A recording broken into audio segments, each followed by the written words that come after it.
జై శ్రీరామ్. అందరికీ నమస్కారం అండి. Welcome to my channel. ఈరోజు వీడియోలో మనకి 2025 సంవత్సరం ఏప్రిల్ 6వ తేదీ అనగా ఆదివారం రోజున శ్రీరామనవమి పండుగ అయితే ఉంది కదండి. ఈ పండుగ రోజున ప్రతి ఒక్కరు చేసుకోవాల్సిన ప్రత్యేకమైనవి 3 నైవేద్యాలు అయితే ఉన్నాయండి. అవి ఏంటంటే వడపప్పు, పానకం, చలిమిడి. అవి ఎలా చేసుకోవాలో నేను ఈ వీడియోలో తెలియజేస్తానండి.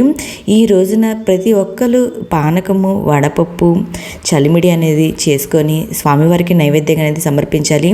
ఇంకా ఈ రోజున దేవాలయాల్లో కూడా ప్రతి దేవాలయాల్లో పానకం, వడపప్పు అనేది నైవేద్యంగా ప్రతి ఒక్కరికి సమర్పిస్తారండి.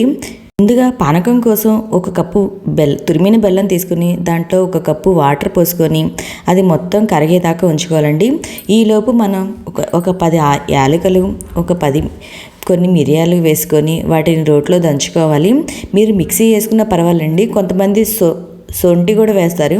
సొంటి కూడా వేసుకొని లేదా మిక్సీ కానీ దంచుకోవడం కానీ చేసుకొని ఇలా మెత్తగా అయితే దంచుకోవాలండి.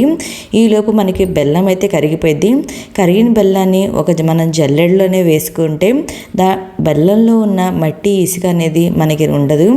ఇంకా మన బెల్లం కరగకుండా ఉంటే అది కూడా ఉండదండి. ఇలా జల్లెడని వేసుకొని మనం ఏ కప్పుతో అయితే మనం బెల్లం తీసుకున్నామో ఆ కప్పుతో 4 కప్పులు వాటర్ అనేది వేసుకోవాలి. ఒక కప్పు ఆల్రెడీ నానబెట్టడానికి బెల్లం కరగడానికి వేసుకున్నాము.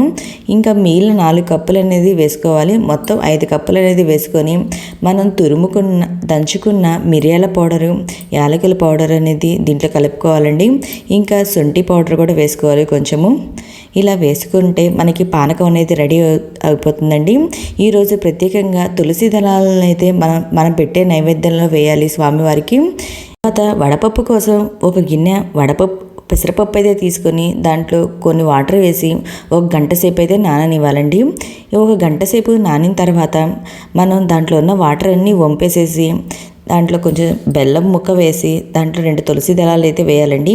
ఈ విధంగా మనకి వడపప్పు అయితే రెడీ అయిపోతుంది.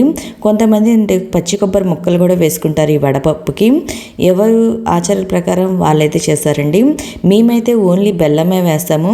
ఈ బెల్లం, పెసరపప్పు 2 తినడానికి కాంబినేషన్ చాలా బాగుంటుందండి టేస్ట్ అయితే. ఈ విధంగా వడపప్పుని అయితే తయారు చేసుకోవాలండి. నెక్స్ట్ చలిమిడి ఎలా చేసుకోవాలో చూపిస్తాను. మనం ఒక గిన్నె తీసుకొని దాంట్లో ఒక చిన్న బౌల్ అంతా బియ్యం పిండి అయితే తీసుకోవాలండి.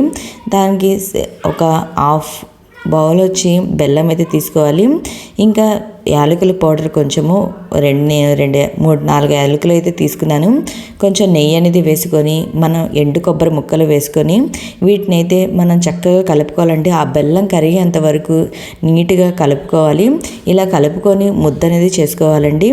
ఇలా పచ్చి చలిమిడి అనేది రెడీ అయిపోతుంది.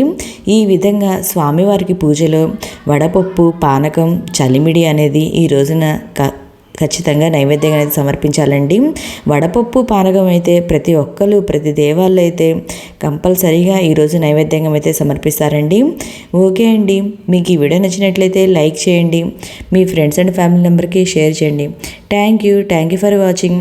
ఇంకా శ్రీరామనవమి రోజు పూజ ఎలా చేసుకోవాలో మన ఛానల్లో ఆల్రెడీ వీడియో ఉందండి. ఇంట్రెస్ట్ ఉంటే విజిట్ చేయండి.